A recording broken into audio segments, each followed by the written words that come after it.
दोस्तों, क्या आपने कभी सोचा है कि जिस इंसान से आप सबसे ज्यादा प्यार करते हैं, जिसके बिना आप एक पल भी नहीं रह सकते, क्या मृत्यु के बाद भी आप उससे फिर मिल पाते हैं? या फिर मौत एक ऐसी दीवार है जो हर रिश्ते को हमेशा के लिए तोड़ देती है? गरुड़ पुराण में एक ऐसी कथा का वर्णन मिलता है जो इस सवाल का जवाब देती है और साथ ही एक ऐसा सत्य बताती है जिसे सुनकर आपका दिल कांप उठेगा। एक समय की बात है, एक शांत और सुंदर गांव में मोहन और गीता नाम का एक दंपति रहता था। उनका जीवन बहुत साधारण था, लेकिन उनका प्रेम असाधारण था। गांव के लोग अक्सर कहा करते थे कि ऐसा प्रेम शायद ही कहीं देखने को मिलता है। मोहन हर छोटी छोटी बात का ध्यान रखता और गीता अपने पति को ही अपना पूरा संसार मानती थी। सुबह सूरज उगने से पहले ही दोनों उठ जाते, साथ में भगवान की पूजा करते और फिर दिन भर के कामों में लग जाते। शाम को जब मोहन काम से लौटता तो गीता दरवाजे पर खड़ी उसका इंतजार करती और जैसे ही वह आता, उसके चेहरे की मुस्कान सारी थकान दूर कर देती। रात को दोनों छत पर बैठकर तारों को देखते हुए बातें करते और हर बार एक ही बात दोहराते, हमारा साथ साथ जन्मों तक रहेगा। गीता अक्सर हंसते हुए कहती, अगर मैं पहले चली गई तो मैं तुम्हारा इंतजार करूंगी। और मोहन जवाब देता, और अगर मैं पहले गया तो मैं तुम्हें लेने जरूर आऊंगा। उनकी ये बातें सुनकर लगता था जैसे उनका प्यार सच में मृत्यु को भी हरा देगा। लेकिन शायद उन्हें नहीं पता था कि मृत्यु के बाद का संसार उनके इस विश्वास से बिल्कुल अलग है।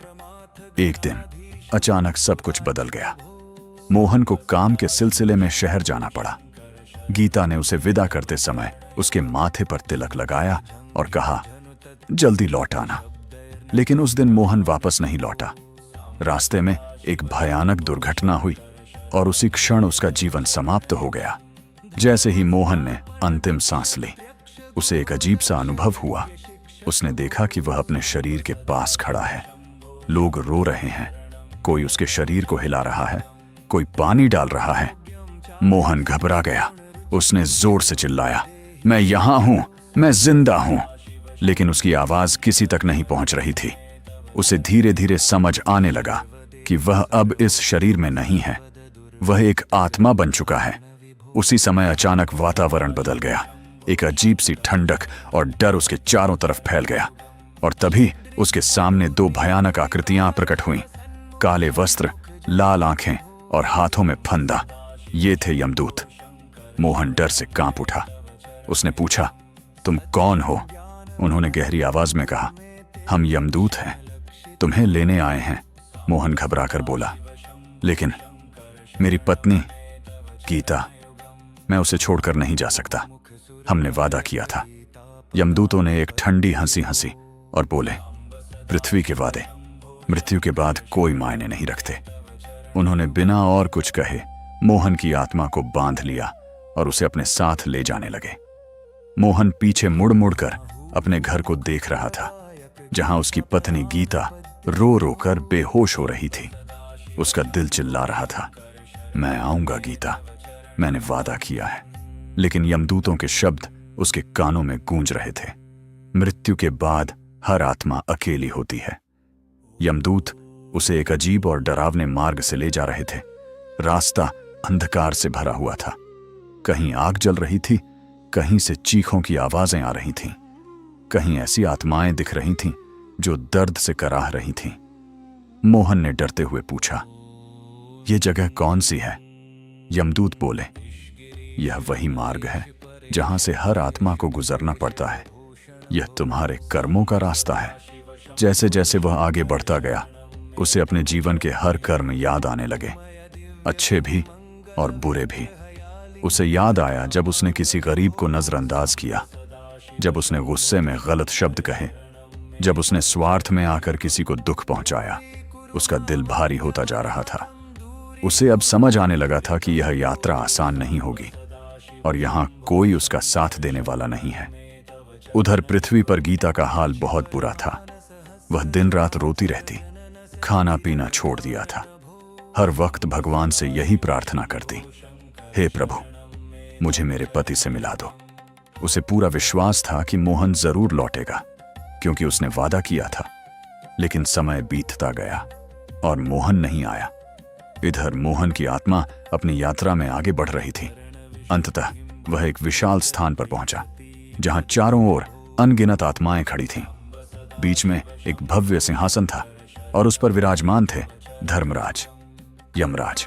उनकी आंखों में एक गहरी गंभीरता थी, जैसे वे हर आत्मा के भीतर झांक सकते हों। मोहन को उनके सामने लाया गया।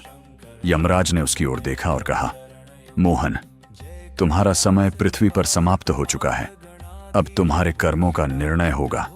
मोहन कांपते हुए बोला, प्रभु, क्या मैं अपनी पत्नी से मिल पाऊंगा? यमराज कुछ क्षण शांत रहे, फिर बोले, यह संसार कर्मों का बंधन है और हर रिश्ता भी कर्मों से ही बनता है। यदि तुम्हारे और तुम्हारी पत्नी के कर्म एक समान हुए तो संभव है कि तुम फिर मिल सको। लेकिन यदि कर्म अलग हुए कुछ पल रुककर, तो तुम दोनों की राहें हमेशा के लिए अलग हो जाएंगी। यह सुनकर मोहन के पैरों तले जमीन खिसक गई। उसे पहली बार एहसास हुआ कि सिर्फ प्यार काफी नहीं होता। मृत्यु के बाद साथ रहने के लिए कर्मों का साथ होना भी जरूरी है। और यहीं से उसकी असली परीक्षा शुरू होने वाली थी। मोहन के कानों में यमराज के शब्द गूंज रहे थे, अगर कर्म समान हुए तो मिलन संभव है, और अगर नहीं तो रास्ते हमेशा के लिए अलग हो जाएंगे। उसका मन घबराहट से भर गया। वह बार बार यही सोच रहा था कि क्या उसका और गीता का प्यार इतना मजबूत था कि वह मृत्यु के बाद भी उन्हें एक कर सके, या फिर उसके अपने ही कर्म अब उसके रास्ते में दीवार बनकर खड़े हो जाएंगे। यमलोक के उस विशाल दरबार में एक अजीब सी शांति थी, लेकिन उस शांति के भीतर एक भय छुपा हुआ था। हर आत्मा अपने फैसले का इंतजार कर रही थी।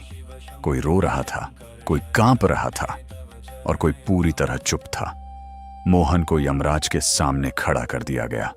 तभी एक और दिव्य स्वर गूंजा और सामने प्रकट हुए चित्रगुप्त, जिनके हाथों में एक विशाल लेखा जोखा था, जिसमें हर आत्मा के जीवन का पूरा हिसाब लिखा होता है।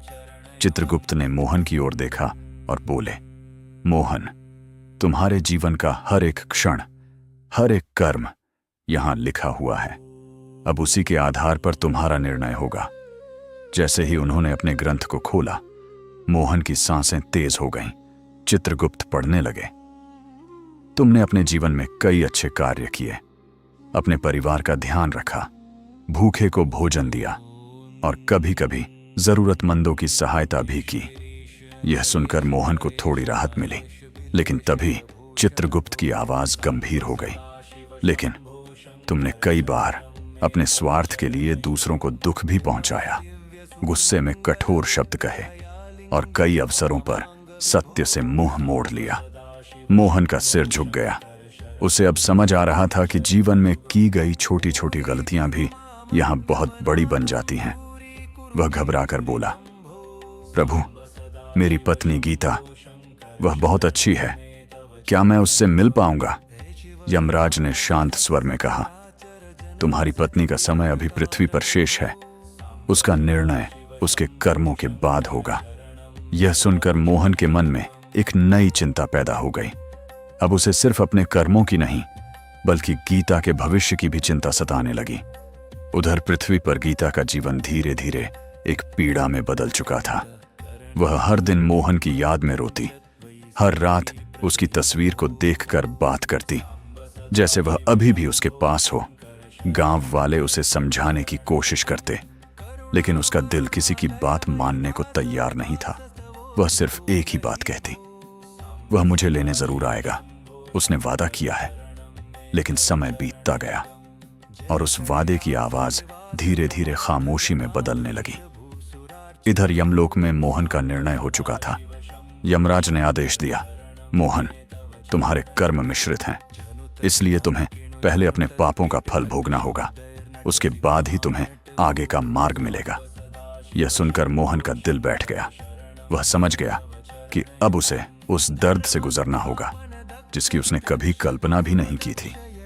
यमदूत उसे वहां से लेकर एक और मार्ग पर चल पड़े। यह रास्ता पहले से भी ज्यादा भयानक था। चारों ओर आग की लपटें थीं। पीड़ा से भरी आवाजें थीं और ऐसी आत्माएं थीं जो अपने कर्मों का दंड भोग रही थीं। मोहन को भी अपने कर्मों के अनुसार कष्ट मिलने लगे।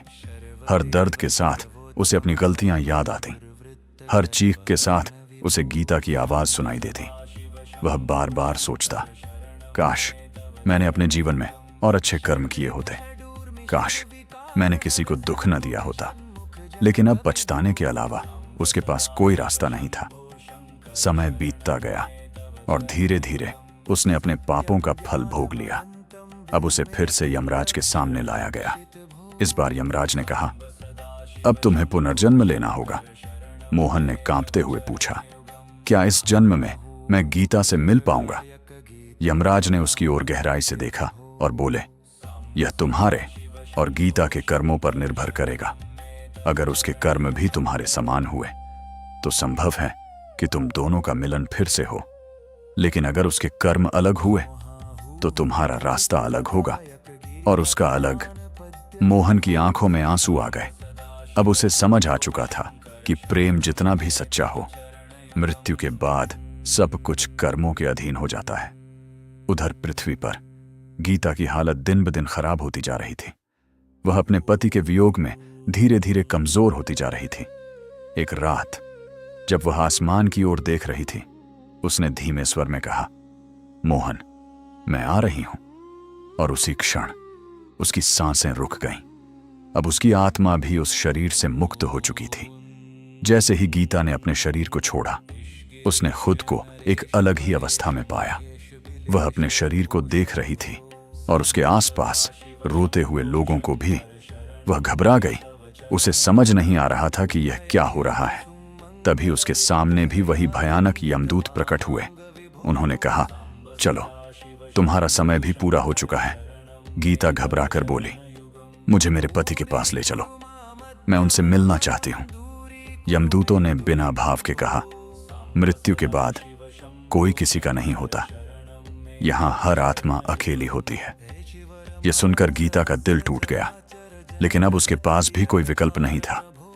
वह भी उसी अंधेरे मार्ग पर चल पड़ी, उसी पीड़ा, उसी भय और उसी अनिश्चितता के साथ। और अब दोनों आत्माएं जो पृथ्वी पर एक दूसरे के बिना एक पल नहीं रह सकती थीं, मृत्यु के बाद एक ही संसार में होते हुए भी एक दूसरे से अनजान अलग अलग रास्तों पर चल रही थीं। और यहीं से शुरू होती है उस अंतिम सत्य की कहानी। क्या वे फिर मिल पाएंगे या फिर उनका प्रेम सिर्फ एक जन्म की कहानी बनकर रह जाएगा? अब गीता की आत्मा भी उसी मार्ग पर चल पड़ी थी जिस मार्ग से कभी मोहन गुजरा था। चारों ओर वही अंधकार, वही भय, वही दर्द से भरी आवाजें। लेकिन गीता के मन में एक ही आशा थी, मैं मोहन से जरूर मिलूंगी। वह हर कदम पर यही सोच रही थी कि शायद अगले मोड़ पर, अगली राह पर उसे मोहन मिल जाए। लेकिन हर मोड़ पर उसे सिर्फ अजनबी आत्माएं दिखाई देती। धीरे धीरे उसका डर बढ़ने लगा। तभी यमदूतों ने उसे यमलोक के विशाल दरबार में पहुंचा दिया। वही दरबार जहां कभी मोहन खड़ा था, वही सिंहासन जिस पर धर्मराज विराजमान थे, और वही गंभीर वातावरण जहां हर आत्मा अपने कर्मों का निर्णय सुनने के लिए खड़ी थी। गीता को यमराज के सामने लाया गया। उसने कांपती हुई आवाज में पूछा, प्रभु, मेरे पति मोहन कहाँ हैं? क्या मैं उनसे मिल सकती हूं? यमराज ने उसकी ओर देखा। उनकी दृष्टि गहरी थी, जैसे वे उसके मन के हर भाव को समझ रहे हों। उन्होंने शांत स्वर में कहा, तुम्हारा और मोहन का संबंध पृथ्वी पर कर्मों से बना था, और अब तुम्हारे कर्मों के अनुसार ही आगे का निर्णय होगा। गीता की आंखों में आंसू भर आए। तभी चित्रगुप्त प्रकट हुए और उन्होंने गीता के जीवन का लेखा जोखा खोलना शुरू किया। उन्होंने कहा, गीता, तुमने अपने जीवन में सच्चे मन से प्रेम किया, अपने पति की सेवा की, कभी किसी का बुरा नहीं सोचा और हमेशा धर्म के मार्ग पर चलने का प्रयास किया। यह सुनकर गीता की आंखों में हल्की सी उम्मीद जागी। लेकिन फिर चित्रगुप्त बोले, लेकिन तुम्हारे मन में एक अत्यधिक मोह था। तुम्हारा पूरा जीवन केवल एक व्यक्ति तक सीमित हो गया था और तुमने अपने आत्मिक विकास की ओर ध्यान नहीं दिया। गीता चुप हो गई। उसे समझ नहीं आ रहा था कि प्रेम भी एक बंधन बन सकता है। तभी यमराज ने कहा, प्रेम पवित्र है, लेकिन जब वही प्रेम मोह बन जाता है तो वह आत्मा को बांध लेता है, और मोक्ष के मार्ग में सबसे बड़ी बाधा यही मोह होता है। गीता के आंसू अब रुक नहीं रहे थे। उसने फिर पूछा, प्रभु, क्या मैं मोहन से मिल पाऊंगी? कुछ क्षण के लिए पूरा दरबार शांत हो गया। फिर यमराज ने कहा, तुम दोनों का प्रेम सच्चा था, लेकिन तुम्हारे कर्मों का संतुलन अलग है। मोहन ने अपने पापों का फल भोग लिया है और अब वह पुनर्जन्म के लिए तैयार है, और तुम अपने अच्छे कर्मों के कारण एक अलग लोक में जाओगी। यह सुनकर गीता का दिल जैसे टूट गया। वह रोते हुए बोली, तो क्या हम कभी नहीं मिलेंगे?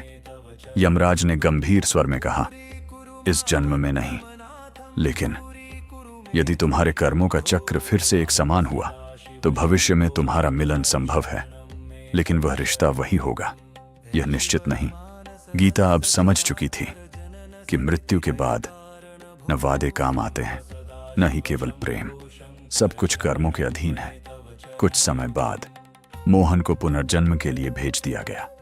वह एक नए परिवार में जन्म ले चुका था। उसे अपने पिछले जन्म की कोई याद नहीं थी। उधर गीता को उसके अच्छे कर्मों के कारण एक दिव्य लोक में स्थान मिला, जहां उसे शांति तो मिली, लेकिन उसके दिल में एक खालीपन हमेशा बना रहा। समय बीतता गया। वर्षों बाद पृथ्वी पर मोहन, जो अब एक नए रूप में जन्म ले चुका था, बड़ा हो चुका था। एक दिन वह मंदिर गया। वहां उसकी मुलाकात एक लड़की से हुई। जैसे ही उनकी नजरें मिली, दोनों को एक अजीब सा एहसास हुआ, जैसे वे पहले भी कहीं मिल चुके हों, जैसे कोई अधूरी कहानी फिर से शुरू हो रही हो। वह लड़की कोई और नहीं, गीता की आत्मा का ही एक नया जन्म थी। इस बार वे फिर मिले, लेकिन इस बार उनका रिश्ता पति पत्नी का नहीं था, बल्कि एक अलग रूप में, एक नई शुरुआत के साथ। और यहीं गरुड़ पुराण का सबसे बड़ा सत्य सामने आता है कि इस संसार में कोई भी रिश्ता स्थायी नहीं है। हर संबंध, हर मिलन और हर बिछड़ना सिर्फ कर्मों के धागों से बंधा हुआ है। यदि कर्म साथ हैं तो आत्माएं बार बार मिलती हैं, और अगर कर्म अलग हो जाए तो सबसे गहरा प्रेम भी मृत्यु के बाद साथ नहीं रह पाता। इसलिए इस जीवन में सबसे जरूरी है सिर्फ किसी से प्रेम करना नहीं, बल्कि अपने कर्मों को भी इतना शुद्ध बनाना कि आत्मा को फिर कभी बिछड़ने का दर्द सहना ही न पड़े। क्योंकि अंत में न शरीर साथ जाता है, न रिश्ते,